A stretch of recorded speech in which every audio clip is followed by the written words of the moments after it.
Hello everyone. आज हम बात करेंगे आपके टॉपिक इनविटेशन के बारे में, जो आपके एग्ज़ाम में कैरी करता है 4 मार्क्स। ठीक है। अब ये 4 मार्क्स ऐसा नहीं है खाली आपको इनविटेशन आएगा, इनविटेशन के और में या तो आपको इनविटेशन का रिप्लाई दिया जाएगा या तो आपको दिया जाएगा एडवर्टीज़मेंट। ठीक है, या हो सकता है वही दो दिए जाएं, बट आपको एक स्पेसिफिक टॉपिक मेंशन किया गया है, वो है इनविटेशन। अब इनविटेशन के बारे में अगर मैं बात करूँ तो ये दो टाइप का है आपके एग्ज़ाम में, एक आ गया फॉर्मल और दूसरा आ गया इनफॉर्मल। अब फॉर्मल इनफॉर्मल ये दो मैं बात करूँगी इस टॉपिक में, और स्पेसिफिकली अगर मैं बात करूँगी तो वो होगा फॉर्मल इनविटेशन के बारे में। फॉर्मल इनविटेशन जो होता है वो होता है आपका कार्ड फॉर्मेट का। एंड अगर मैं बात करूँ किसके बारे में, इनफॉर्मल के बारे में, तो ये होता है आपका लेटर फॉर्मेट का। ठीक है। अब ये दो हैं।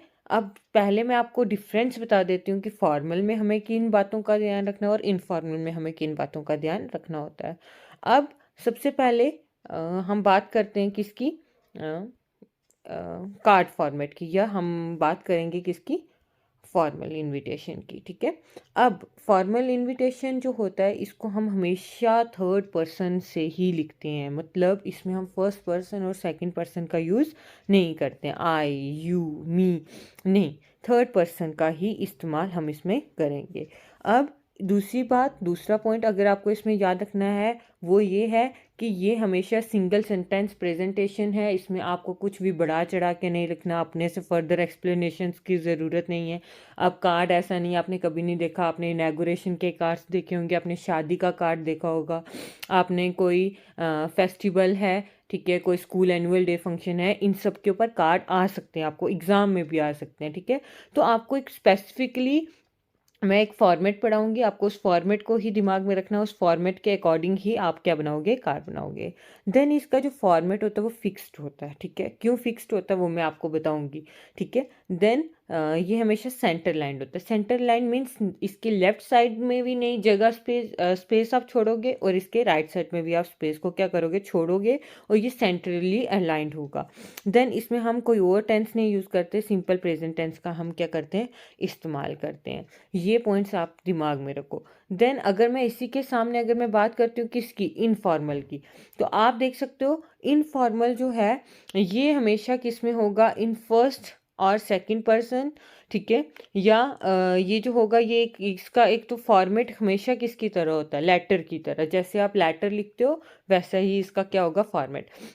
एंड देन ये लेफ्ट साइड अलाइंड होता है। इट मीन्स कार्ड फॉर्मेट या फॉर्मल इनविटेशन आप सेंट्रली अलाइन बनाते हो, बट इनफॉर्मल जो होता है वो हमेशा लेफ्ट साइड अलाइंड हम बनाएंगे।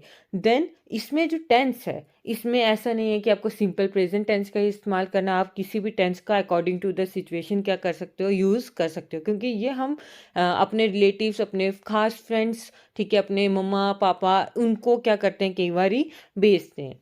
ठीक है। अब आप सोचोगे मम्मा पापा क्यों, ठीक है, क्यों, इनफॉर्मल है, कई बार बच्चे होते हैं अपने पेरेंट्स से अलग रहते हैं, सेपरेट रहते हैं, तो हम कई बार ही होता है, आजकल तो चलो लेटर नहीं है बट ईमेल हम सेंड करते हैं, तो हम उनको फॉर्मली नहीं बुलाते, हम एक कार्ड नहीं भेजते, हम उनको पर्सनली इनवाइट करते हैं। तो जहाँ पे हम बात करेंगे पर्सनली इनविटेशन की, ठीक है, किसकी, पर्सनली इनविटेशन, ठीक है, वहाँ पे हम क्या करते हैं, किसका यूज़ करते हैं, फॉर्मल का, सॉरी इनफॉर्मल का। ठीक है। अब जहाँ पे हम एक बंदे को नहीं बुला रहे हैं, किसको बुला रहे हैं, सभी को। ठीक है। अब वहाँ पे एन नंबर ऑफ पीपल हैं, ठीक है, नंबर ऑफ पीपल आ रहे हैं वहाँ पे, आप कोई फंक्शन कर रहे हैं, ठीक है, कोई मुंडन सेरेमनी है, कुछ भी है, आप बहुत से लोगों को इनवाइट करना चाहते हो, कोई शादी है, वहाँ पे हम कौन सा बनाएंगे, फॉर्मल, मतलब कार्ड फॉर्मेट, क्योंकि उसमें आपने बहुत से लोगों को क्या करना है, इनवाइट। ठीक है। अब सो आई होप कि अभी तक आपको फॉर्मल और इनफॉर्मल में डिफरेंस समझ आ गया होगा। अब देखो मैं सबसे पहले बात करूँगी फॉर्मल इनविटेशन की, ठीक है। अब फॉर्मल इनविटेशन की भी हम सबसे पहले बात करें तो हम बात करेंगे इसके फॉर्मेट की, कि क्या फॉर्मेट हमें दिमाग में रखना है जब हम एक फॉर्मल इनविटेशन को बनाएंगे, कहाँ, एग्ज़ाम में, ठीक है। और ये ऐसा नहीं है कि खाली एग्ज़ाम ओरिएंटेड है, नहीं, ये चीज़ें हमें पूरी लाइफ क्या करती हैं, हेल्प करती है, काम आती हैं, ठीक है। अगर हमें किसी को इनवाइट करना है तो हम खुद से भी कार्ड को क्या कर सकते हैं, बना सकते हैं। तो अब देखो अगर मैं बात करूं कि इसके फॉर्मेट की, सबसे पहले हमें क्या ध्यान में रखना है और उसके बाद हमें इसमें क्या रखना है और क्या नहीं। तो सबसे पहले हम इसमें ध्यान में रखेंगे कि हमने क्या लिखना होता है टॉप में। पहले तो जब इसको हमेशा बॉक्स में रखा जाता है, वो यहाँ पे आप देख सकते हो मैंने बनाया हुआ है। अब मैंने यहाँ ऊपर एक एरो बनाया हुआ है। एरो सिग्निफाई ये कर रहा है कि आपको चीज़ को बिल्कुल लाइन या बाउंड्री जो आपने ड्रा किया उसके साथ से स्टार्ट नहीं करना, एक लाइन छोड़ देना, एक स्पेस दे देना, देन उसके नीचे से स्टार्ट कर देना। ये राइटिंग स्किल है। तो इसमें फॉर्मेट जो है वो बहुत ज़्यादा क्या करता है, मैटर करता है। तो सबसे पहले हम जो लिखेंगे वो होगा नेम और डेजिग्नेशन ऑफ होस्ट। अब देखो होस्ट क्या है। देखो कोई भी चीज़ जो फंक्शन है, कोई भी चीज़ इनॉग्रेशन है, ठीक है, कोई भी फंक्शन, एनुअल डे फंक्शन है, मैरिज फंक्शन है, मुंडन सेरेमनी, कुछ भी हो, उसको कोई ना कोई ऑर्गेनाइज करवाएगा। अब मेरी शादी है या किसी और की शादी है, ऐसा तो नहीं है कि मैं अपनी शादी खुद कर रही हूँ, मैंने ऑर्गेनाइज करवाई है, तो ऐसा कभी भी पॉसिबल नहीं हो सकता। अब वो जो ऑर्गेनाइज करवाएंगे वो आपने देखा होगा हमारे पेरेंट्स होते हैं। आप शादी को छोड़ दो, उसके बाद जैसे हम ले लेते कोई एनुअल डे फंक्शन है, तो वो ऑर्गेनाइज कौन करवाएंगे, स्कूल वाले। स्कूल में भी कौन, स्टूडेंट्स करवा रहे हैं, स्टाफ करवा रहा है या प्रिंसिपल करवा रहा है। तो जो भी होस्ट होगा उसका नाम हम सबसे पहले टॉप में देते हैं। देन उसके बाद हमें लिखनी होती है स्टैंडर्ड एक्सप्रेशन। अब ये जो स्टैंडर्ड एक्सप्रेशन है ये मैंने 3-4 लिखी हुई है। आप एग्जाम के लिए कोई भी उनमें से एक पढ़ के जा सकते हो, तो आप उसको लिखोगे तो आपका फॉर्मेट सही रहेगा। देन जब आपने स्टैंडर्ड एक्सप्रेशन दे दी, देखो कोई भी काम है, अब किसने ऑर्गेनाइज करवाया उसका नाम लिख दिया, एक स्टैंडर्ड एक्सप्रेशन ले ली। पर आपको सबसे पहले ये बताना होगा भाई, आप किसी को इनवाइट कर रहे हो, इनविटेशन कार्ड है, तो आप क्यों बुला रहे हो, उसके पीछे रीज़न क्या है, ओकेजन क्या है। तो सबसे पहले आप वही दोगे। देन आपने जो चीज़ रखी उसका नाम क्या है, ऑर्गेनाइज कराने वाला अलग है। अब शादी है, माँ बाप ने ऑर्गेनाइज करवाई, बट है किसकी, उनके नाम।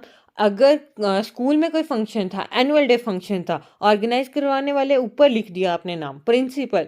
देन है क्या, एनुअल डे फंक्शन, तो वो हम लिखते हैं ओकेजन और रीज़न के बाद, ठीक है। अब डे, डेट, टाइम, उसके बाद हम मेंशन करते हैं डे, डेट, टाइम। सबसे पहले हम मेंशन करते हैं किस दिन को है, किस डेट को है, देन हम टाइम को क्या करते हैं, लिखते हैं। अब देखो कहीं एक फंक्शन है तो वहाँ पे टाइम हम इसके साथ लिखेंगे, बट कई बार देखो जैसे शादी के फंक्शन है, वहाँ पे आप एक टाइम नहीं दोगे, वहाँ पे एन नंबर ऑफ टाइम्स आएंगे। जैसे डोली का टाइम अलग, बारात का टाइम अलग, रिसेप्शन का टाइम अलग, दिन अलग अलग होंगे। तो वो चीज़ फिर आप ऊपर मेंशन नहीं करोगे, देन हम उसको ट्रांसफ़र कर देते हैं नीचे। जब आपने डे, डेट, टाइम लिख दिया, देन उसके बाद हम मेंशन करते हैं क्या, वेन्यू ऑफ द इवेंट, कि वेन्यू कहाँ है, शादी कब है, कहाँ है, किसकी है, ये सारे आंसर तो मिल गए। अब किसी ने आना है शादी में, तो सबसे बड़ी बात जो उसको पता होनी चाहिए वो ये होनी चाहिए कि ये शादी है कहाँ, कौन सी जगह में है। इसके लिए हम क्या लिखते हैं, वेन्यू। आपने देखा होगा कार्ड्स वगैरह में लिखा होता है कि ये वेन्यू है, कोई होटल का नाम होगा, कोई स्कूल का नाम होगा, कौन से स्कूल की बिल्डिंग में कहाँ है उसका नाम होगा। देन कोई स्पेशल गेस्ट, अगर कोई एनुअल डे फंक्शन आपने देखा होगा कोई आता है वहाँ पे, अब वहाँ पे कोई आएगा, तो जैसे कोई डिप्टी कमिश्नर को बुला लेता है, तो वो आएगा तो हम उसका स्पेशली नाम क्या करेंगे, मेंशन करेंगे। अब देन RSVP, अब ये एक लैटिन टर्म है, ठीक है, जिसका इंग्लिश में मतलब क्या होता है, respond if it pleases you, ठीक है। कि अगर आप में आपको जो हमने इनवाइट किया, अगर आपको वो अच्छा लगा तो आप हमें क्या करना, रिप्लाई करना, ठीक है। अब ये आ गया RSVP। ये कहाँ पे मैंने लिखा, लेफ्ट साइड, तो इट मीन्स ये लेफ्ट साइड में ही लिखा जाता है। अब आपने कार्ड्स में ये नोटिस किया होगा, वो अलग बात है कि हमने कभी भी मतलब रिप्लाई नहीं करते इनविटेशन का, बट ये मैंडेटरी है कि हमें रिप्लाई करना चाहिए कि हम जाएंगे या नहीं, ताकि जो दूसरा है बुलाने वाला उसको भी पता चले मुझे कितने लोगों का अरेंजमेंट करना है। देन लास्ट में हम मेंशन करते हैं एड्रेस, कॉन्टैक्ट डिटेल्स। ये इसीलिए होती है, कई बारी लोगों को नहीं पता होता है कि वो फंक्शन कहाँ है, वेन्यू कहाँ है, ताकि उनको क्या करे, पता चल जाए, ठीक है, कि वो अगर उनको कोई प्रॉब्लम है वो हमें कॉन्टैक्ट कर दें, हमें कॉल कर सकें इन सब के लिए। सो आई होप कि आपको इतना समझ आया होगा। एंड देन ये जो स्टैंडर्ड एक्सप्रेशन है, ये मैंने आपको बोला, ये मैंने नोट कर दिए यहाँ पे 4, आप इनमें से कोई भी एक पढ़ सकते हो और उसका यूज़ कर सकते हो। अब एक्सप्रेशन नंबर 1 मैंने लिखा है सॉलिसिट योर ग्रेशियस प्रेजेंस, कि मैं चाहता हूँ कि आप मेरे साथ मेरी खुशी में शामिल हो, कॉर्डियली इनवाइट, मैं आपको तहे दिल से अपने बुला रहा हूँ, निमंत्रित दे रहा हूँ, ठीक है। Then seek the pleasure of your company, ताकि मैं भी आपकी कंपनी, आपके साथ का क्या ले सकूं, मज़ा ले सकूं। Request the pleasure of your bench and presence, मैं भी मतलब रिक्वेस्ट कर रहा हूं कि आप आएँ और हमें क्या दें, कंपनी दें। तो ये कुछ एक्सप्रेशन है